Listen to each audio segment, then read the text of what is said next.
Hello students, আমি Moumita ma'am. আশা করি তোমরা সকলে খুব ভালো আছো। Welcome back to our channel. আজকে তোমাদের আমি মহাভারত থেকে যে সেকেন্ড তোমাদের টপিকটা আছে তোমাদের সিলেবাসে, যেটা হচ্ছে দ্য সিকুয়েল টু ডাইসিং। মানে আমরা প্রথমটা যেটা পড়েছিলাম সেটা হচ্ছে দ্য ডাইসিং, আর আজকে যেটা পড়বো সেটা হচ্ছে সিকুয়েল টু ডাইসিং। ঠিক আছে, যেখানে আমরা মানে ডাইস গেমের যে সেকেন্ড রাউন্ডটা হয়েছিল পাণ্ডব আর কৌরবদের মধ্যে, ওটা দেখতে পাই এবং এর ফলে কি হয়েছিল সেটাও কিন্তু আমরা এই এপিসোডে পড়বো। ঠিক আছে, তো ক্লাসটি শুরু করার আগে বলে রাখি, যারা এখনো আমাদের অনলাইন ক্লাসে যুক্ত হওনি বা যারা যুক্ত হতে চাইছো, তারা কিন্তু অনায়াসেই আমাদের হেল্পলাইন নাম্বারে যোগাযোগ করে আমাদের সাথে পেইড ব্যাচে যুক্ত হয়ে যেতে পারো। আমাদের পেইড ব্যাচে জয়েন হওয়ার জন্য তোমাদের আমাদের এই দুটো হেল্পলাইন নাম্বারের কোনো একটা নাম্বারে যোগাযোগ করতে হবে। ঠিক আছে, দেখো আমাদের নাম্বার দুটো এখানে দেওয়াও আছে। একটা হচ্ছে 6295916282, আর একটা হচ্ছে 7076398606। ঠিক আছে, দুটো হচ্ছে আমাদের হেল্পলাইন নাম্বার।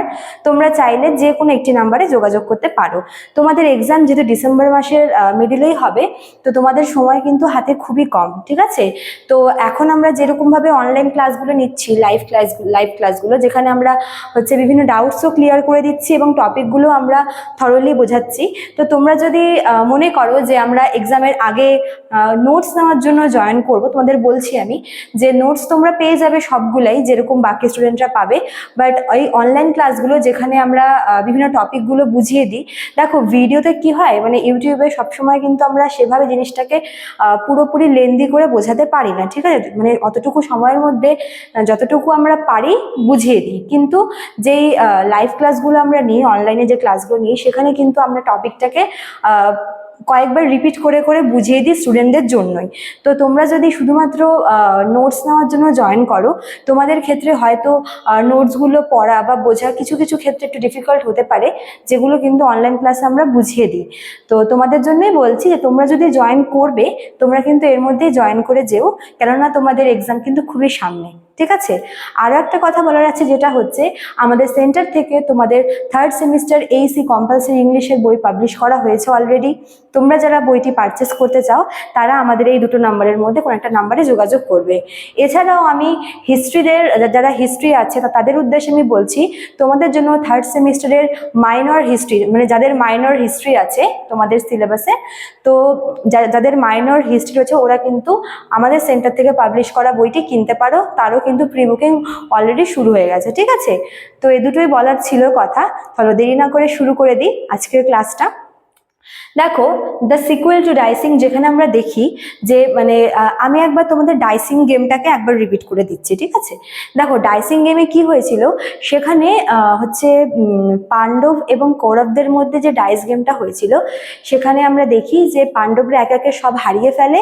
ইভেন তারা শেষ পর্যন্ত নিজেদেরকে বাজি রাখে এবং সবার শেষে তারা বাজি রাখে হচ্ছে দ্রৌপদীকে। এবং আমরা জানি যে দ্রৌপদীকে সেখানে বস্ত্রহরণ করার চেষ্টা করা হয় এবং মোক্ষম সময় শ্রীকৃষ্ণ কিন্তু দ্রৌপদীকে উদ্ধার করে। এবং তার ফলে আমরা দেখি যে এই যে নারীর এত বড় একটা অসম্মান, এর ফলে দ্রৌপদী কিন্তু সেখানেই মানে ওই কোর্টেই কিন্তু প্রত্যেকের উপস্থিতিতে কিছু কোয়েশ্চেন করে, যেখানে তিনি হচ্ছে নারীদের স্থান, সমাজে নারীদের স্থান, নারীদেরকে যে প্রত্যেকে ভোগ্যবস্তু মনে করে, যে নারীরা হচ্ছে মানে বাজি ধরার একটা দ্রব্য মাত্র। তো এই সমস্ত কোয়েশ্চেনগুলো করে এবং আমরা দেখি যে ধৃতরাষ্ট্র কিন্তু হচ্ছে পাণ্ডবরা যা যা এই খেলাতে হারায়, এই বাজিতে যা যা হারায়, সব তাদেরকে ফিরিয়ে দেয়। ঠিক আছে, তো এখানে হচ্ছে আমরা ডাইসিং গেমটাকে শেষ করেছিলাম। আজকে হচ্ছে আমরা সিকুয়েল টু ডাইসিংটা শুরু করব, যেখানে আমরা দেখব যে এই ডাইস গেমটাকে আরেকবার সেকেন্ড টাইম খেলা হচ্ছে। ঠিক আছে, তো এভাবে শুরু হচ্ছে যে পাণ্ডবরা যখন চলে যায়, মানে ধৃতরাষ্ট্রদেরকে সবটা ফিরিয়ে দেয়, তো পাণ্ডবরা হচ্ছে দ্রৌপদী, কুন্তী সবাইকে নিয়ে ফিরে যায়। এবং যখন ওরা চলে যাওয়ার পরে হচ্ছে যুধিষ্ঠির তার ভাই দুঃশাসন এবং বাকিদেরকে নিয়ে আর কি পরামর্শ করে, এবং হচ্ছে পরামর্শ করার ফলে তারা হচ্ছে এটা বুঝতে পারে যে যেটা হচ্ছে সেটা হয়তো ভবিষ্যতে মানে এর ফল বা এর রেজাল্টটা হয়তো ভালো হবে না। তখন তারা কি করলো, হচ্ছে দুর্যোধন এবং দুঃশাসন মিলে তারা হচ্ছে ধৃতরাষ্ট্রের কাছে গেল এবং গিয়ে বলল যে একটা সুযোগ পেয়েছিলাম ওদেরকে হারানোর, ওদের থেকে সবটা কেড়ে নেওয়ার, সেই সুযোগটা আপনার জন্য হাতছাড়া হয়ে গেল। মানে কৌরবরা জানে যে যুদ্ধক্ষেত্রে তারা পাণ্ডবদেরকে হারাতে পারবে না। তো ওটাই বলছে ধৃতরাষ্ট্রকে গিয়ে যে ওদের তো যুদ্ধক্ষেত্রে আমরা হারাতে পারবো না, তো এই একটাই সুযোগ আমরা পেয়েছিলাম যে এই ডাইস গেমের বদলে আমরা ওদের থেকে সবটা কেড়ে নিচ্ছিলাম, কিন্তু আপনার জন্য সেটা হলো না। কিন্তু এবার ব্যাপারটা হচ্ছে এরকম যে একবার আঘাত পাওয়ার পরে পাণ্ডবরা কিন্তু প্রত্যেকেই মানে হিংস্র হয়ে আছে, ওরা যে কোনো মুহূর্তে কিন্তু আমাদের ওপর অ্যাটাক করতে পারে, ঠিক আছে।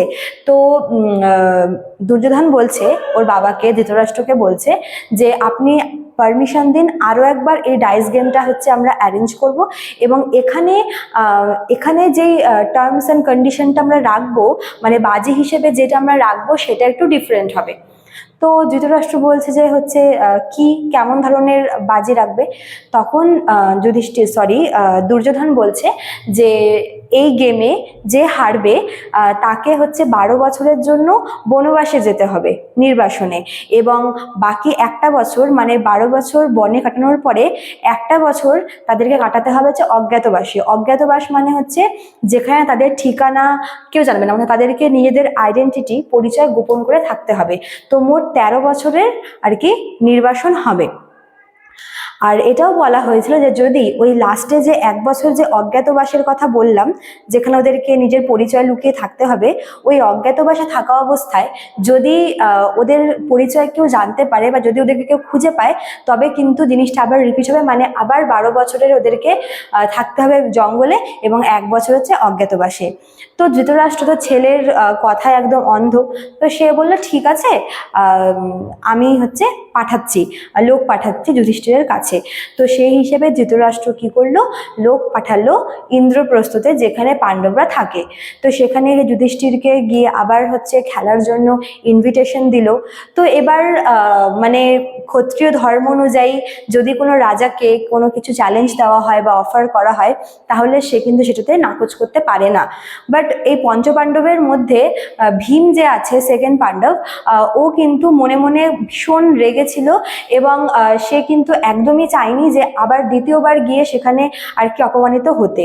কিন্তু যখন ও দেখলো যে ও বাদ দিয়ে বাকি সব ভাইয়েরা হচ্ছে যুধিষ্ঠিরকে সাপোর্ট করছে বা যাওয়ার জন্য তৈরি হচ্ছে, তখন কিন্তু সে আর মানে নিমরাজি হলো, মানে হচ্ছে ইচ্ছা না থাকা সত্ত্বেও তাকে যেতে হলো, ঠিক আছে। তো যথারীতি আবার হচ্ছে ডাইস গেমের জন্য প্রত্যেকটা পাণ্ডব বেরিয়ে গেল, এবং সেই সাথে দ্রৌপদী এবং কুন্তিও গেল। এবার যখন তারা হস্তিনাপুরের কোর্টে গিয়ে পৌঁছালো, তো ওখানে উপস্থিত প্রত্যেকে ভীষণ চমকে গেল। চমকে যাওয়ার সঙ্গে সঙ্গে তারা ভীষণ দুঃখও পেলো, মানে ওদের হাসিও পেলো যে হচ্ছে এরা আবার বোকার মতো কেন এসেছে, ঠিক আছে, দ্বিতীয়বারের জন্য অপমানিত হওয়ার জন্য। আবার দুঃখ পেলো এই জন্য যে না জানি আরো কি এদের জন্য অপেক্ষা করে আছে। তো যাই হোক, তো দুই পক্ষ ডাইস গেম শুরু করলো। এবার কৌরবদের হয়ে তো শকুনি খেলছিল। তো শকুনি হচ্ছে প্রথম ও নিজেই বলল যে দেখো, এইবারের যে কন্ডিশনটা আমরা রাখবো, এবার কিন্তু মানে কোনো মানে সম্পত্তি, হাতি, ঘোড়া এরকম কোনো কিছু হচ্ছে বাজি রাখা যাবে না। এবারের শর্তটা হচ্ছে যেই টিম হারবে তাকে 12 বছরের জন্য বনবাসে যেতে হবে, এবং 1 বছরের জন্য অজ্ঞাতবাসে থাকতে হবে।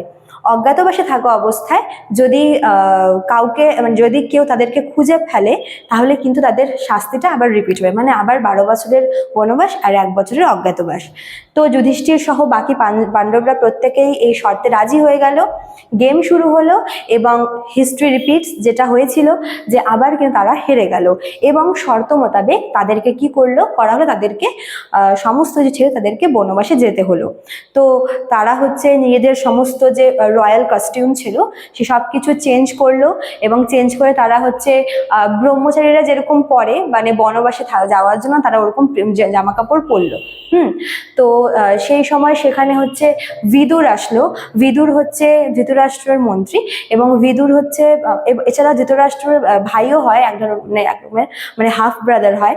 তো বিদুর হচ্ছে যুধিষ্ঠিরকে বলল যে তোমাদের অবস্থা দেখে আমার খুবই খারাপ লাগছে, বাট তোমাদের একটা কথা বলি, তোমরা যাচ্ছ যাও, কিন্তু তোমাদের মাকে আমার কাছে রেখে যাও, মানে কুন্তির কথা বলছে।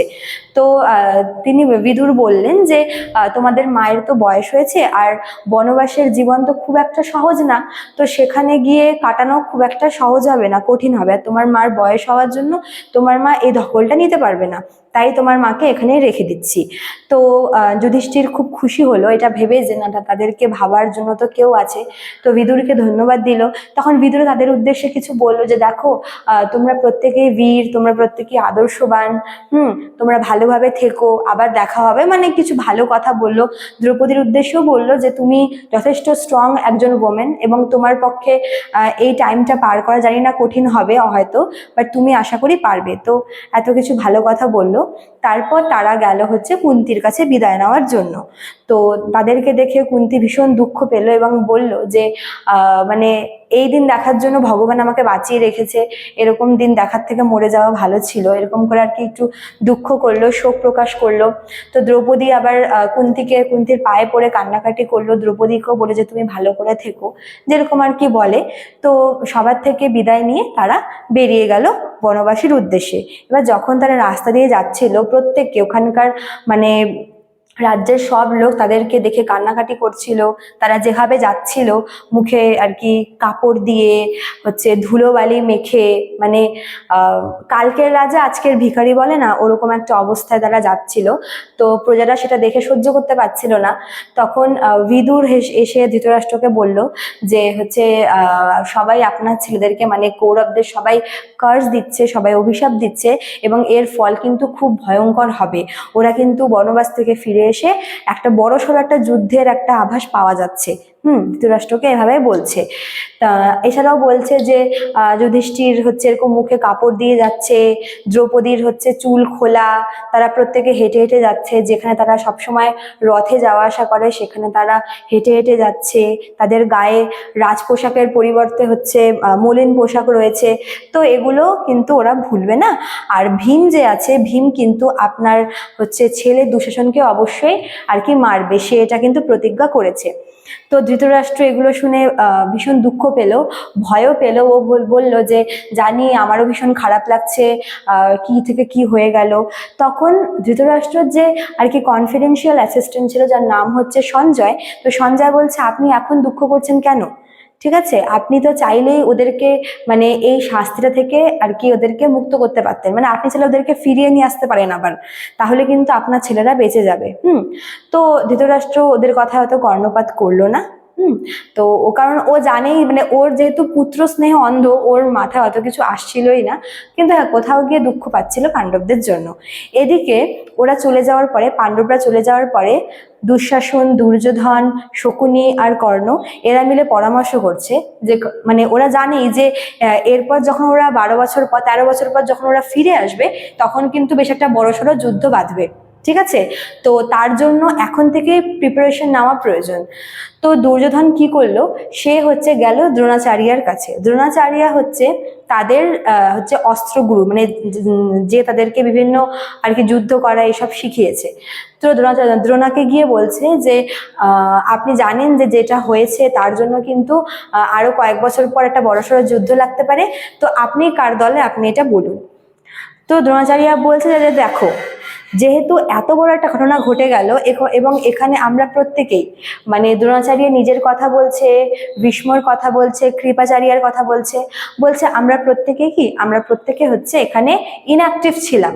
তো যদি ফিউচারে কোনো যুদ্ধ হয় তাহলে হচ্ছে আমরা, মানে যেহেতু তোমার বাবাকে মানে ধৃতরাষ্ট্রকে আমরা প্রতিজ্ঞা করেছি যে আমরা তোমাদেরকে প্রোটেক্ট করব, তো আমরা তোমার দলেই থাকবো।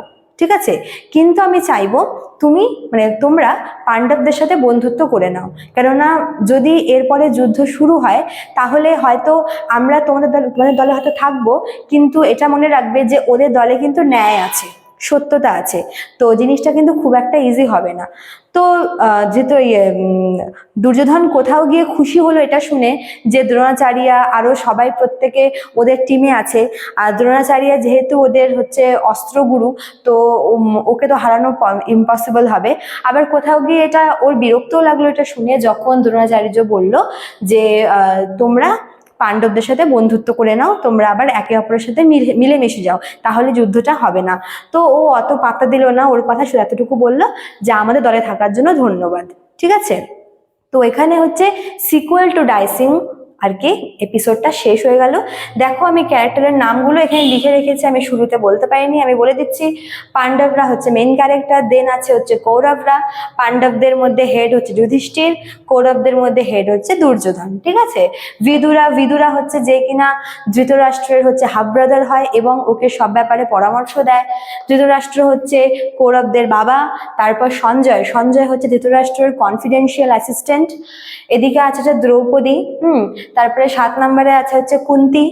8 নম্বরে আছে হচ্ছে শকুনি, যার প্ল্যান ছিল এটা, মানে মেন এই যে এত বড় যে প্লটিংটা, এটা কিন্তু তার জন্যই হয়েছে। তো শকুনি যে কিনা কৌরবদের মামা। 9 নম্বরে আছে হচ্ছে কর্ণ, আর 10 নম্বরে আছে হচ্ছে দ্রোণাচার্য হচ্ছে, যেটা বললাম। তার সাথে আমরা এই এপিসোডটার শেষের দিকে আমরা দুর্যোধন আর দ্রোণাচার্যের কনভারসেশন শুনি। তো ওই জন্য ইনিও কিন্তু এই এপিসোডের একটা মেন ক্যারেক্টার। তো স্টুডেন্টস, এটাই ছিল তোমাদের সিকুয়াল টু ডাইসিং এপিসোডের আর কি মেন সামারিটা। তো জানি না কতটুকু তোমাদেরকে বোঝাতে পারলাম। তোমরা একটু দেখো, 2-3 বার দেখো, তোমাদের পুরোটা মনে হয়ে যাবে। আমি যতটা সম্ভব পারলাম ভালো করে সহজ করে বলার চেষ্টা করলাম। তো আজকে এতটুকুই থাকলো, দেখা হচ্ছে নেক্সট ক্লাসে। Thank you.